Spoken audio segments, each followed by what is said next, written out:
Mapagpalang araw sa ating lahat. Ako ang inyong lingkod, Elijah Paul John Valdez, at welcome sa ating daily devotions. Ang ating verse for the day ay nasa ikalawang kronika, chapter 7, verse 14. Sinasabi dito na, "At kung ang mga mamamayan ko na aking tinawag ay magpapakumbaba, manalangin, tumulong sa akin, at tumalikod sa ginagawa nilang kasamaan, diringgin ko sila mula sa langit at patatawarin ang kanilang kasalanan at pagpapalain ko ulit na pagpapalain ang kanilang lupain." Hindi mahirap unawain na ang pagsisisi sa pag-amin na tayo ay mali at pangakong mamuhay sa isang bagong paraan na hindi imposible kung walang pagpapakumbaba. Ibinabangon ng pagmamataas ang pangit na ulo kapag ayaw nating aminin na tayo ay mali, kapag ayaw nating magsabi ng sorry, kapag ayaw nating magsisi. Ang pinakamagandang halimbawa ng katotohanan ito ay ang talinghaga ng Pariseyo at maniningil ng buwis. Sinabi sa atin ni Jesus na ang Pariseyo ay nagtaas ng kanyang sarili at nagtiwala sa kanyang sarili. At sa gayon ay hindi niya madama ang anumang pangangailangang magsisi. Sa halip, nag-advertiso siya sa mundo at nagyabang sa harap ng Diyos tungkol sa kanyang kabutihan at katuwiran. Ang kanyang pagmamataas ay nahayag sa kanyang pag-aangkin na siya ay higit na mataas sa moral kaysa sa ibang mga tao. At nahuhulog tayo sa parehong bitag kapag inihahambing natin ang ating sarili sa ibang mga Kristiyano o maging sa mga di-Kristiyano at nakadarama ng pagmamalaki sa ating katuwiran.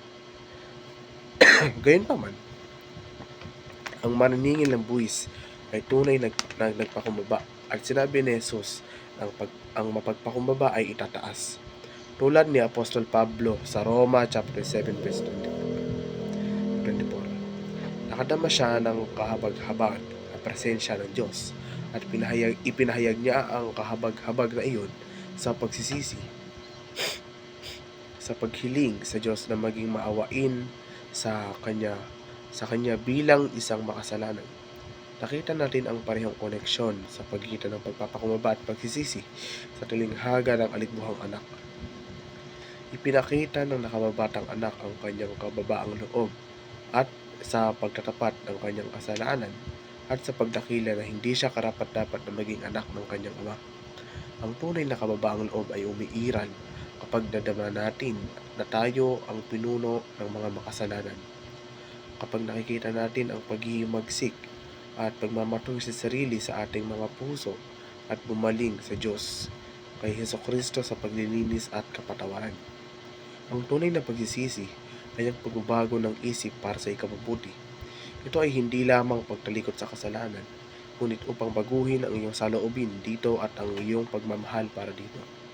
Ang mga salitang Hebreo para sa pagsisisi ay nangangahulugang puntong huminga ng malakas, magpatawad upang bumalik, pagsisi, pag-isip ng iba upang muli isaalang-alang.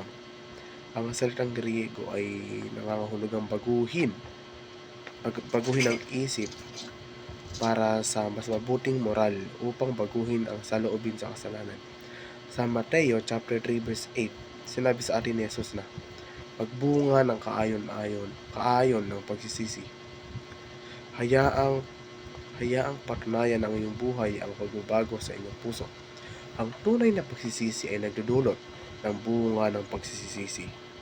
Muli, ako ang inyong lingkod, Elijah Paul John Valdez, at dito na nagtatapos ang aking daily devotions.